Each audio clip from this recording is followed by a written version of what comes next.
show that he's tight.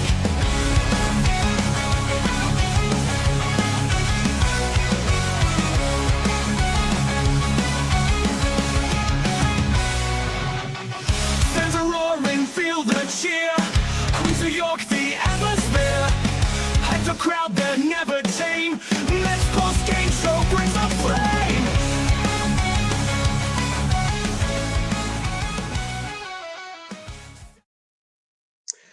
What's up, Mets fans? Welcome back to your Mets post-game show here with your boy CP on the True Mets Talk channel. I definitely appreciate you all being here after this lovely series W in Kansas City against the Kansas City Royals. The New York Mets are victorious and they take this series in Kansas City ahead of Game 3 tomorrow. This is a good win. This is such a good win. I like this win. The offense left some things to be, I guess, left some inspiration to be had, I suppose. But all in all, this was a solid win, and we'll get into the reasons why it was a solid win. I think that the first reason definitely should be Frankie Montas. Frankie Montas definitely showed up in this ball game. We'll get into the box score. Frankie Montas goes 5 innings of 1-run baseball. And it was just a solid performance all in all. And like I said in the pregame show, Frankie Montas was going to have a strong performance, or the Mets offense was going to have a strong performance behind Frankie Montas to mitigate some of the earned runs that he might give up. I was kind of predicting, Frankie Montas to go 5 innings, 3 earned runs, something of that nature to make it a successful start. But he actually goes and he pitches a gem.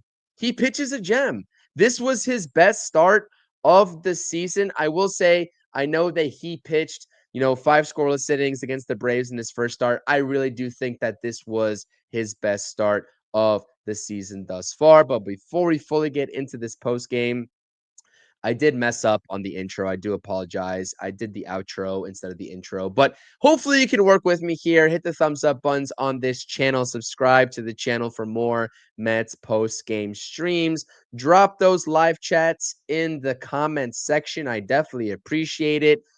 How are we feeling, Mets fans? How are we feeling? It's a Saturday. We get the W, and we go for the sweep tomorrow. How are we feeling? Jay is feeling good. I can tell Jay's feeling good with the W. NY committee is feeling good with the W's in the chat. And Brad saying sweep time tomorrow. Sweep time tomorrow. That's exactly what it is. Set yourself up with a chance to sweep a series tomorrow after securing a series dub in the first 2 games. That is exactly what we love to see from the New York Mets. But again, 3-1 victory. Really good stuff from Jeff McNeil as well, with runners in scoring position production, scoring Pete Alonso in the later stages of the ball game to get in a much needed insurance run at that point. But Carlos Mendoza really wasn't messing around in this game. He wasn't messing around. And we talked about it on the pregame stream in terms of what was going to be the strategy with the bullpen from Carlos Mendoza. We knew Edwin Diaz, and let me take my glasses off here for just a second. We knew Edwin Diaz was going to be available in this game. How aggressive was Carlos Mendoza going to be with this bullpen? He was ultra aggressive with a 6-out save for Edwin Diaz in this ball game. And that's the stuff that you love to see. You love to see that. Just awareness of the situation going into the All-Star break. You have an All-Star closer in Edwin Diaz, 2-time All-Star closer for the New York Mets. You utilize that. You take advantage of that. And that's what Carlos Mendoza decided to do today with Edwin Diaz. And I absolutely love to see it, because in the pregame show, we were talking about Ryan Stanek. Was he going to make an appearance today after what transpired in Baltimore, after all the inconsistencies of Ryan Stanek? there was no messing around in this game. There was no messing around from Carlos Mendoza. He wanted to win this game. He wanted to secure the series and go into the All-Star break on a high note. And as Ron Darling was saying on the broadcast today, you have two starters going for you tomorrow. You have Clay Holmes starting the ball game and Sean Manaea piggybacking off of him and going right after that. That should cover at the minimum. Ron said 8 innings. I'm going to go 7 innings. You can probably deduce that it's between 7 to 8 innings before you need a reliever on the mound. Yeah. Now, yes, listen, there is a situation where there could be a bullpen guy that's going in between, Clay Holmes and Manaea tomorrow. But the way that the Mets are set up in this series now, after taking the first 2 games, is just absolutely excellent. It's excellent. It's great stuff. So props to Carlos Mendoza for understanding the situation and understanding the the part of the season that we're now in, and just trying to get the win at all costs. That's what it told me, is that he was trying to get this win at all costs. So I definitely appreciate it. As always, again, please do smash those thumbs up buttons. Subscribe to the channel for more Mets post-game, pre-game, day after recaps, and everything else in between with the videos that I post on my channel. With this Mets 2025 season, please do go ahead and subscribe. Drop those comments in the live chat section. I definitely do appreciate it. Listen, Will, I understand the offense did not do great. I definitely understand that the offense didn't do too great. They have a lot of room for improvement. But I'm still taking this series win as a stepping stone into the All-Star break. That's what I'm taking it as. The offense only putting up 3 runs in a Royals bullpen game. And I do apologize, by the way. With the pregame stream, I was fully on board and fully concentrated on the fact that Michael Lorenzen was going to start the game for the Kansas City Royals, right? And we were talking about the pitcher that Michael Lorenzen was and is and all that good stuff. And it ended up being a bullpen game for the Kansas City Royals because during that stream, the Royals decided to scratch Lorenzen with an illness. So I do apologize about that. But this was, to Will's credit, an underwhelming performance from this offense. I will say that 6 hits overall, only 3 earned runs in a Kansas City Royals bullpen game. But you know who didn't disappoint in this game? Can I tell you who didn't disappoint in this game? It's this guy. These guys, I should say. This duo. Juan Soto sending a baseball into the fountain in the 4th inning to give the Mets a 2-0 lead in, or at that point in the game, I should say. Look at that. Look at that picture. Ladies and gentlemen, Mets fans, wherever you are located, this is a duo that we get to see for at least the next 8 years. That excites me, and I hope that that excites you because this is awesome to see. And there was a lot of discussion surrounding Juan Soto on social media, potentially not being excited about the home run pictures or not being as involved in the clubhouse, what have you. All the outside noise surrounding Juan Soto. It's unfathomable to me to continue to talk about that. 23 home runs on this season. He should be an all-star. He got snubbed of an all-star appearance. Like, let's be very real about that. He's got better numbers than at least 2 outfielders on the NL roster at this point. I can tell you one of them is Fernando Tatis Jr. The other one is probably Kyle Stowers. He should be an all-star, but he got snubbed. And that's okay, because I hope he uses that as motivation, because 23 home runs in the first half of the season, he's well on his way to 40 home runs, maybe just shy of that, depending on how the second half goes. He's got over 900 OPS. He's got over a 400 on-base percentage. This is the Juan Soto right now that us Mets fans were excited about, ecstatic about, maybe daydreaming about when the Mets first signed him. And the Mets don't win this ball game, I would like to add, without Juan Soto. Even as the DH. Even as the DH. Because guess what? He wasn't playing right field in this game. That was Jeff McNeil. He was the DH. So I see a lot of Mets fans in this fan base talking about Juan Soto and being very, I wouldn't say judgmental, but very maybe critical of Juan Soto with every move he makes, every frown or straight face or non-smile face that he makes. And it's the same situation as Francisco Lindor when he first joined this organization. And at some point, it's going to stop because Juan Soto is going to show you why he chose the New York Mets. And we're getting ultimate production from him. I will say that. We're getting ultimate production from Juan Soto. So props to Juan Soto. Salute to Ray as well, spamming W's in the chat, saying salute CP. I definitely appreciate that. Woo!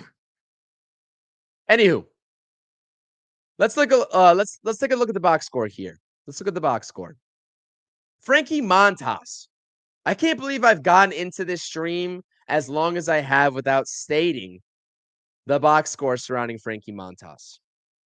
5 innings pitched. Yes, he did fizzle out in the 6th inning. I do understand that. I get it. But with the way that I was assessing his start in the pregame show, I was happy with 5 runs or 5 innings with 3 earned runs, excuse me. I would be happy with that. That would be a successful Frankie Montas outing, and hopefully the offense has it from there. That's not how this outing played out. Scoreless 5 innings. Scoreless 5 innings for Frankie Montas in this outing before he got into some trouble in that 6th inning, surrendering back-to-back doubles to the Kansas City Royals. 1 earned run given up, 83 pitches total. Just shy of his season high so far. I think he had 86 pitches according to the Mets booth in that Pittsburgh series. 3 hits surrendered, 5 strikeouts, no walks, and his ERA is down to 5.03, which doesn't look good on paper at surface level.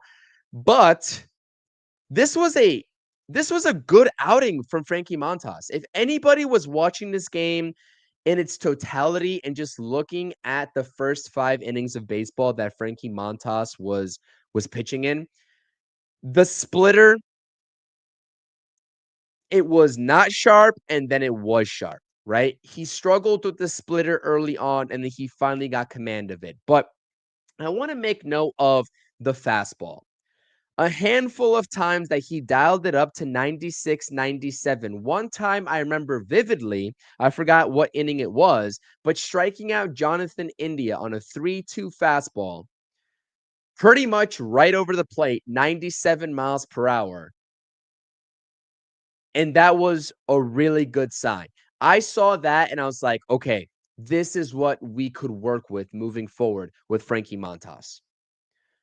Really good outing and a really encouraging outing from Frankie Montas. Listen, I understand that he only went 5 innings. I understand that there's a lot of room for improvement from Frankie Montas. And I'm not saying that he's going to change this rotation just by himself.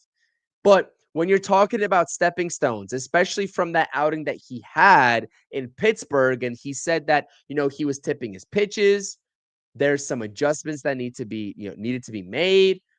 This was good to see because the Yankee start that he had, the start before, when he got the win and gave up 4 earned runs, was a little bit of a step above what he posted in Pittsburgh. And this is light years beyond what he posted in Pittsburgh. And that means he is stepping in the right direction. It is all about baby steps. And now that this rotation is getting healthier, with Kodai Senga on the mound yesterday, with Sean Manaea set to make his first appearance of the season tomorrow after Clay Holmes does his line of work, it's a really good sign that Frankie Montas is also getting in tune with this rotation before the All-Star break.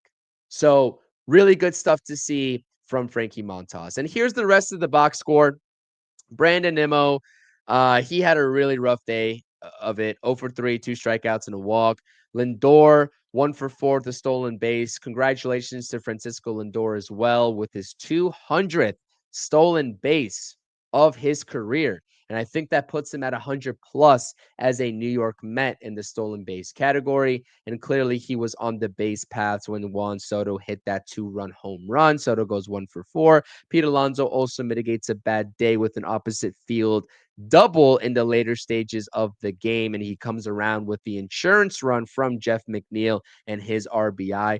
Mark Vientos, I would like to say something about Mark Vientos, as the rest of the lineup also really wasn't a factor. Terens got the hitting started for the New York Mets in this ball game after a very lackadaisical first 2 innings from this Mets lineup. Luis Terens got the hitting started with the first hit of the game for the Mets, going 1 for 3 with that opposite field double. But Mark Vientos, I mean, I understand that he went 1 for 2. I think he went 1 for 2. Let me double check here in the box score. Regardless of what he went, I know that he had a putout that was just absolutely scorched. And that's just how baseball is played, honestly. That's the game of baseball. You get unlucky sometimes, and that's what it is. I'm still just so impressed by Mark Vientos and the at-bats that he is taking. He went 1 for 3, not 1 for 2. Please do excuse the typo, but 1 for 3, base hit up the middle. You know, he was wanting to attempt to stretch it into a double, but he is hitting the baseball hard. There's not many at-bats where Mark Vientos comes up to the plate and he's not hitting the baseball hard right now. And that's a win within itself when you're trying to get him back on track. So, really good stuff from Mark Vientos. I know that the box score is not really going to say all that I just said because he only went 1 for 3 with a single. I understand that. But when you're taking a look at Mark Vientos in the totality of the at bats that he's taking, it's a really good sign. It's a really good sign. And I'm hoping that he is able to carry this over in the second half and continue the good at bats. Because really, the problem with Mark Vientos that I've assessed in the first half of the season has been his timing. It's nothing mechanically wrong. It's just his timing.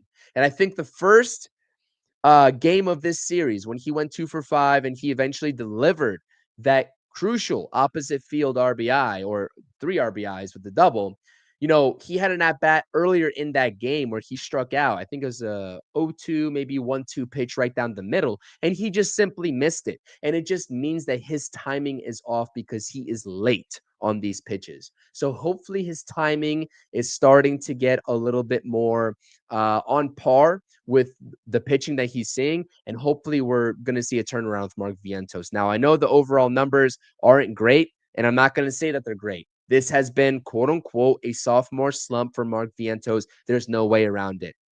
But if he's able to turn this around, I'm not so concerned about his overall stats on the season. I'm concerned about how he can help this Mets team win ball games moving forward after a 55-41 start before tomorrow's ball game. That's the most important thing that I'm taking away from that. Let me get back into the chat here. A lot of chat comments. We already went to the to NY committee. Jay, Brad, Soto was the offense tonight, says Will. I mean, yeah, you can definitely say that. I mean, he was accounting for basically 2/3 of the runs today. This is what you get, what you're going to get no matter what pitching you bring in. Must be improvements on offense. Fair. There's nothing really that I can say against this comment from Will. I mean, this offense really in the first half hasn't proven anybody wrong that has criticized it. And this type of performance, only putting up 3 runs in this ball game, also doesn't prove anybody wrong. I mean, you take away the Juan Soto home run that accounted for 2/3 of today's runs, and you're still talking about a 1-run ball game for the New York Mets, and that's not enough. A lot of Mets runs have been being scored in the later stages of the ball game. First game in Baltimore, first game in Kansas City. So, yeah, there needs to be improvements from this offense. I still highly doubt that there's going to be a big move for a bat at the deadline. I would love to be wrong. I would love to be wrong. I would love to go out there and test the market for a guy like Eugenio Suarez. Trust me. And we talked about it on our live stream earlier today with Zach and I. But I don't see that happening. And I really do think that the way that this lineup turns itself around outside of the top four guys is Mark Vientos coming into his own. If he is going to be sticking around in this organization, he has to take off for this offense to hit its full stride. I truly believe that. Tholo saying, still don't trust Montas. I hear you, but Montas has been progressively been getting better. I know it's a small sample size. I understand the concerns. There's nothing really else that we can do about it, though, because Montas is going to be a part of this rotation no matter what.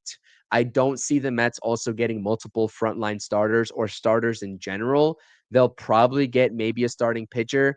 But even with Senga and Manaya coming back, I think Montas is still going to be your sixth starter. And if this is a huge if the Mets decide to go to a 5-man rotation instead of a 6-man rotation, as we're talking about on our stream earlier, then that would be the point where you have to make a decision. Do you want Clay Holmes in your rotation or do you want Frankie Montas as your fifth starter? That's really the only reason, or that's the only scenario that I see with that happening of one of those guys moving. Because I don't think that the Mets are getting two starting pitchers at the trade deadline. I don't. So a win is a win. LGM says Elvin. Absolutely. I mean, you can definitely take a look at it from this perspective as well. At this point, as Mets fans, are we just not going to take wins? When we went through that whole 3-week stretch of rough games, when we were just begging for a win at all costs, we're just not going to take a 3-1 victory over the Kansas City Royals right now. I have a hard time believing that. So it is a good win. And Elvin, you're absolutely right. A win's a win.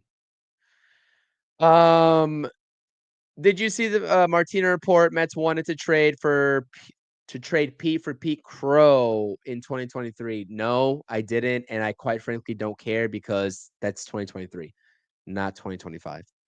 Like, it's good to look back and kind of play the what if game, but that doesn't impact the Mets right now, which is what we're talking about. So I don't really even want to get into that, especially if it's from Andy Martino.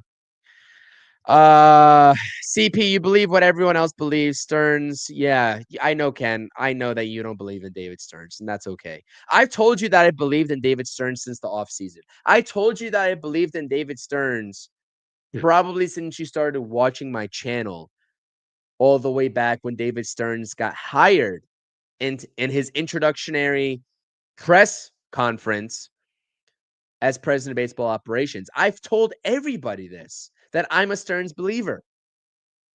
Right? In this offseason, when he didn't have the moves for the starting pitching rotation that everybody wanted, I told everybody, I said, I'm still going to believe in him because I said the first half of the season, this rotation on paper is not what it's supposed to be. But at the deadline, there's a chance to mitigate it. I'll stand by that. The philosophy definitely has to change a little bit, I would say, moving forward from David Stearns. But until this deadline happens, I cannot change my stance on David Stearns because all things considered, let's just take a step back. And this is not even a post game, right? At this point, I'll get back into this game here in just a second before we close things out. This is more so talking about the state of the Mets and the guy that's leading the charge with David Stearns. Let's take a look at all the injuries that have accumulated. I know that's an excuse, but it's a valid excuse given all the injuries that have accumulated.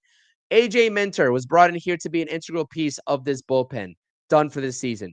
Daniel Nunez just got word today that he's going to have season-ending Tommy John surgery, the second of his career, was going to be a viable option in his bullpen in the back end, close to Edwin Diaz. He's done for the season. Danny Young, done for the season. Griffin Canning, who David Stearns brought in, by the way, that everybody was complaining about. And honestly, I had a lot of complaints about that. If he was going to be a starter, I wanted him as a long reliever. And the Mets tried him as a starter, and he succeeded for the most part. right? He succeeded for the most part, done for the season. Um, you know, Senga going on the IL and the snowball effect happening right after that. Sean Manaea not having pitched a single inning so far this season. Pitching alone, that's the bulk of your injuries. Montas, again, just recently, I think this is his fourth start of the season, just coming back. Like, I understand this team was built on depth, and they've been forced to go into that depth, unfortunately, before the All-Star break, which makes this deadline that much more important for David Stearns. So again, I will reserve my judgments on what David Stearns is going to do and the state of this team until after the deadline. And all that I can hope for as of right now is that they win the most games as possible before any trade moves happen. And they're doing that right now. 14 games over 500, given the circumstances, I'll take it. I mean, the Phillies game is basically started as of the last 10 minutes. We'll see what they do against the Padres. This Mets team is neck and neck with them for the division. So, yeah. And that's not also take into consideration the injuries offensively. Starling Marte is now in the IL. Jesse Winker, I mean, we saw a game and a half of Jesse Winker, not even, before he went back on the IL after missing a couple of months. Brett Beatty, when he first got bulk playing time, did nothing. Same thing with Luis Angel Acuna in that platoon. Ronnie Mauricio, when he first came up, how much of a nothing burger did we get from Ronnie Mauricio before he fully started to get going as of the last maybe week and a half to 2 weeks? So there's so many things that have played into the Mets struggles, let alone your starting catcher Francisco Alvarez not producing and having to send him down to AAA. Like, all that taken into consideration, being 55-41 should feel like a win, because that feels like the most adversity. That feels like the peak adversity that the Mets will go through this season. And hopefully things just get easier in the second half. Hopefully all the adversity that we're seeing from the Mets as of the past couple of weeks to month is behind us. That's what we can hope for. So I know that's a little bit of a positive spin on it. I do really want to get this team to a point where they don't have to trot out a bullpen game 3 times in a week, because I think that's very unacceptable with the $300+ million payroll. I think that's egregious. But again, the reason why they have to do that, and as much as I want to say that I don't understand why they have to do that, because you have prospects in the wings ready to come up, and Nolan McLean and Brandon Sproat, etc., the injuries are why they have to do that. And hopefully it becomes less of an issue in the second half. So hopefully that was the rant you all needed to make sense of what's happened in the first half so far. So again, really good outing by Frankie Montas. I'll take that all day long. Edwin Diaz, 6-out save. Love to see that. There's a reason why Edwin Diaz is definitely an all-star closer for the New York Mets. He is just absolutely on one this season. The fastball, the slider. There was a lot of struggles last season coming back in his first season back off the ACL injury. He is really turning it on, and the Mets are really going to need him down the stretch of this season. And let's get back into the box score here to see what else we can deduce. We haven't talked about the bullpen yet. I was thoroughly impressed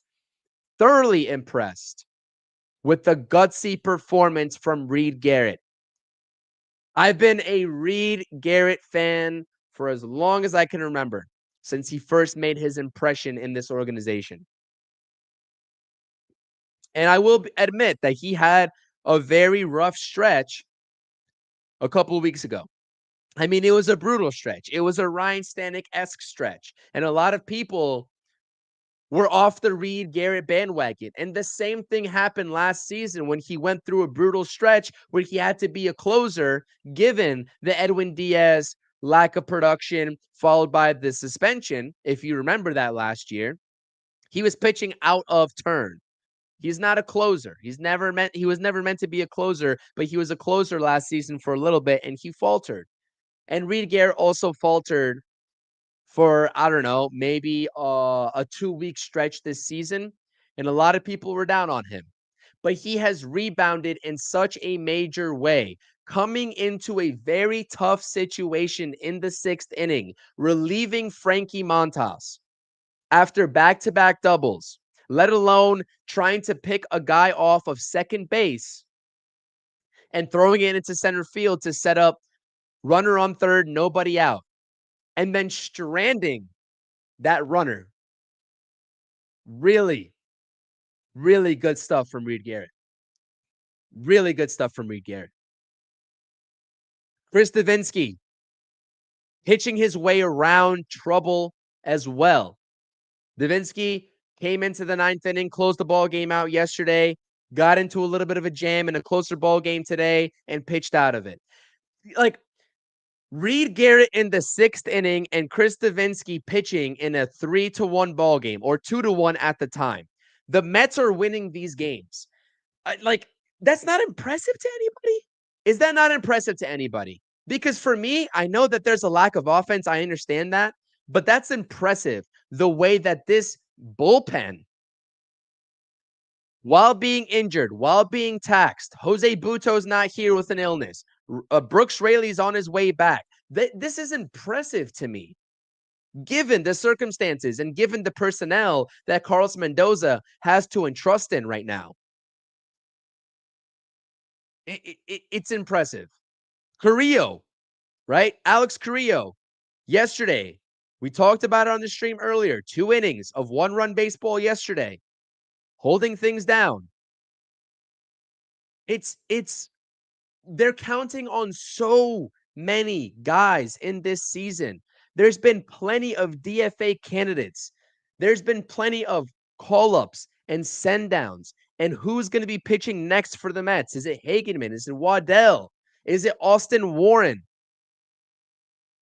Like, we're piecing things together right now. And Mendoza is trying to stay afloat and just piece these things together.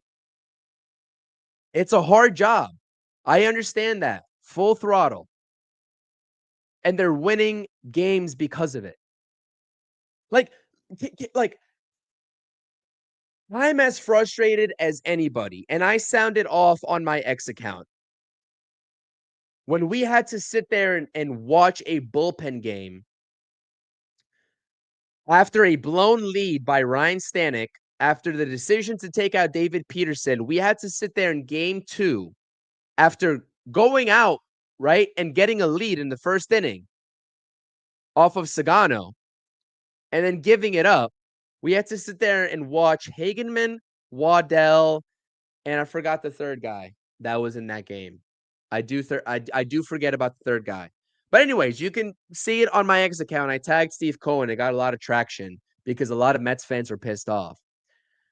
But let's take a look at from the Brewers series on, when the Mets really started to get things going. How many wins is that for the Mets over the past 3 to 4 series?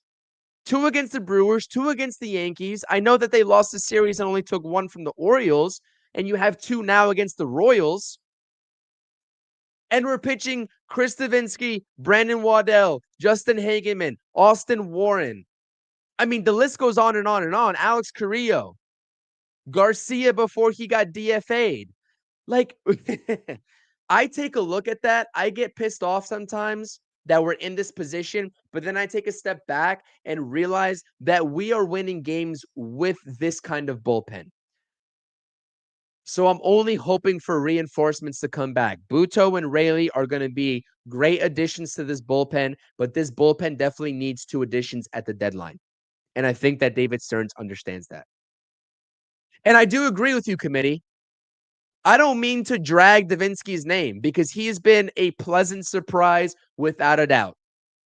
They were talking about, Steve Gelbs was talking about on the broadcast. And by the way, a lot of Mets fans are always making fun of Steve Gelbs and his calls. I mean, I don't know if I agree or disagree. I don't really care about it as long as the Mets are performing. But a lot of Mets fans have a lot of opinions about Steve Gelbs in the booth rather than on the sideline reporting duties. But Davinsky has been a pleasant surprise, and he does have the experience. He does have the experience. As a Houston Astro, he's pitched a multitude of games in the World Series, according to Steve Gelbs. Do I remember it? Maybe not.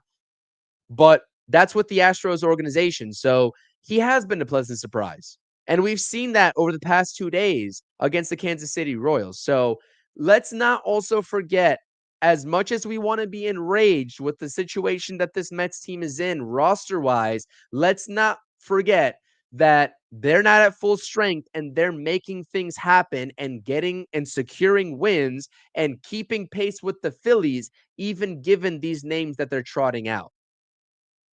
That's the other side that I want to point out.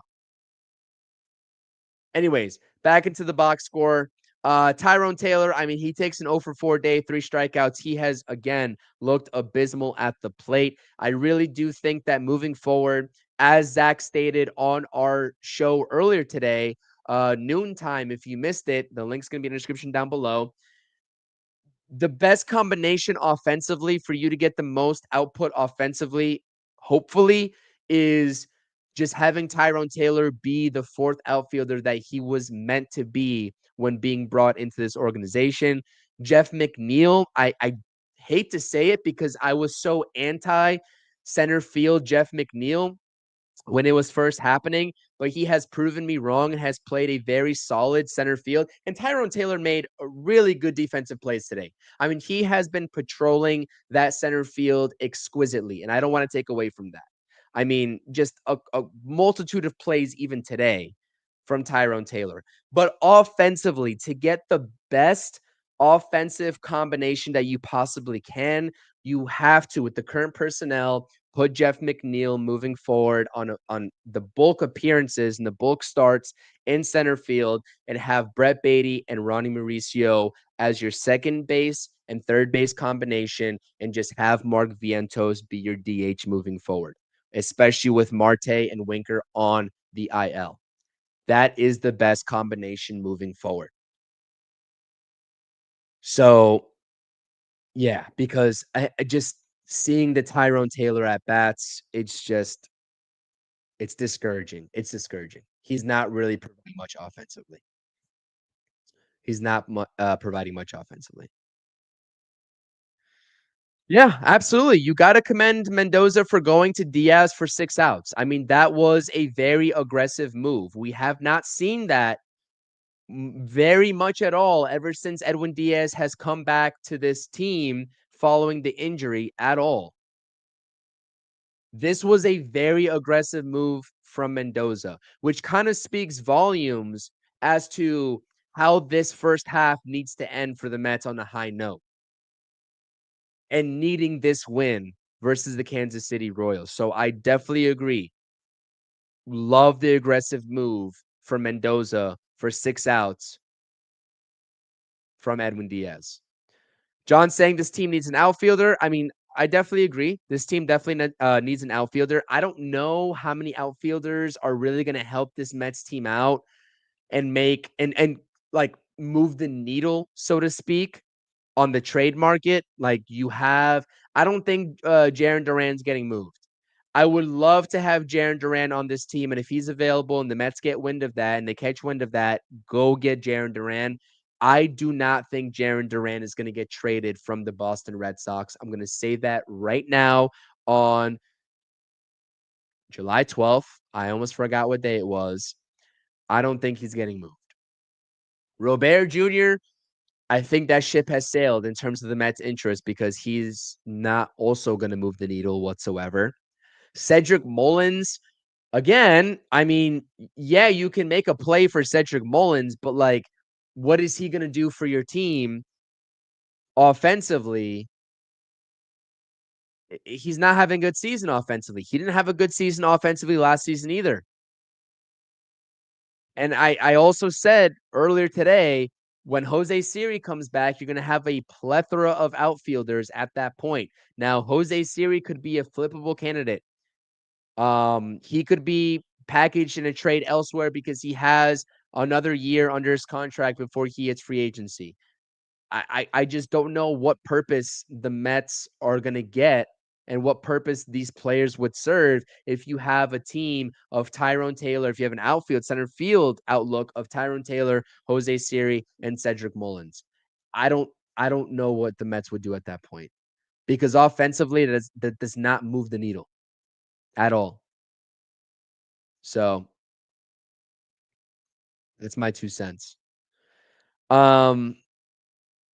But yeah, I mean, listen, I will continue to talk trade targets.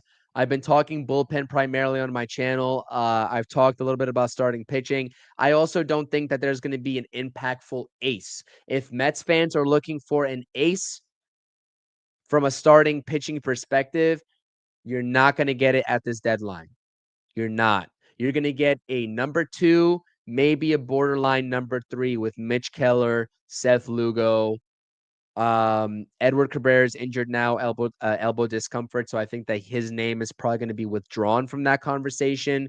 But Sandy Alcantara is not. He's pitching to a 7 ERA. Is that an ace? I mean, maybe he can turn back what he posted a few years ago before the injury. Skeens is not going to get moved. I highly doubt Skeens gets moved.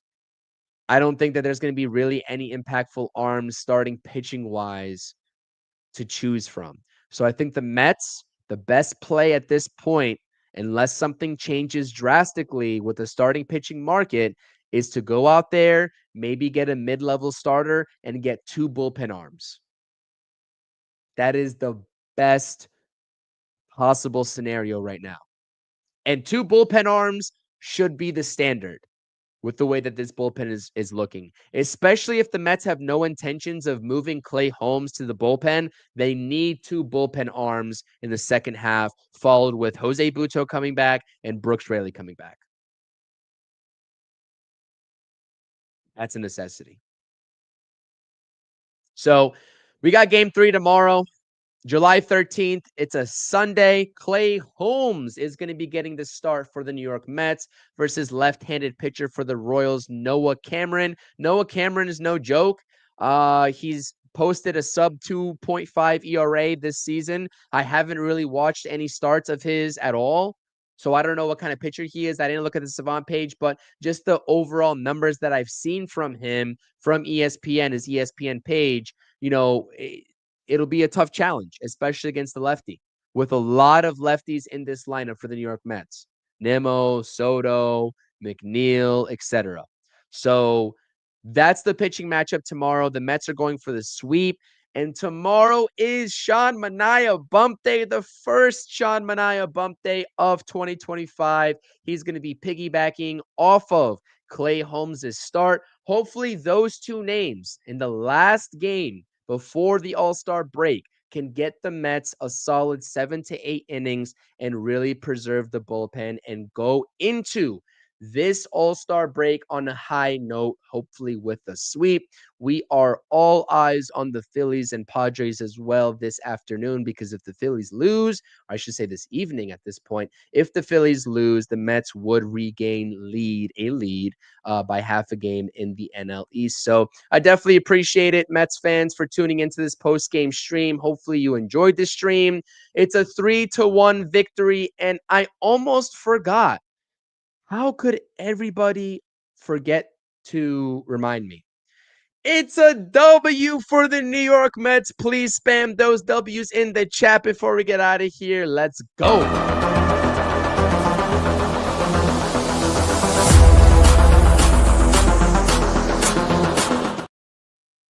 All right. I love it. I love it. I love it. Please do hit those thumbs up buttons on the channel. Subscribe to the channel. Thank you for everyone commenting in the comment section. Marcus with the W here. Ken, Dolo, Truman, John. Appreciate you all. NY Committee. We got Ghost in the house. Explosive. Ray. Red Bear Fox, a lot of people in the chat. I absolutely love it. It is amazing to see you all in the chat, always supporting. It means a lot to me. Cindy is spamming the W's as well. Love to see it. I'm going to spam my own W's in the chat as well. And we will see you all for a future stream. Should be live tomorrow for game 3 with Rob, I would imagine. I held it down today. He couldn't be a part of the pregame or the postgame, but I got you all covered. So hopefully you all enjoyed this edition of the postgame show. Mets improved to 55-41, half a game back of the division. Let's just go check real quick what the score is of the Phillies Padres game that started within this hour. It's still scoreless. I'm going to go, it's the top of the first. Yeah, it's the top of the first. So I'm going to go tune into that game right now, actually, to end my Saturday night. And yeah, hopefully the Mets are able to get things done. Sean Manaea on the mound tomorrow for the New York Mets. Really good win today. Hopefully the offense is able to put up some more runs tomorrow. But a really good series win. Continue to build on this series win and get the sweep before the All-Star festivities. Let's go Mets. It's your boy CP. Smash the thumbs up. Subscribe to the channel. Appreciate the support. Peace.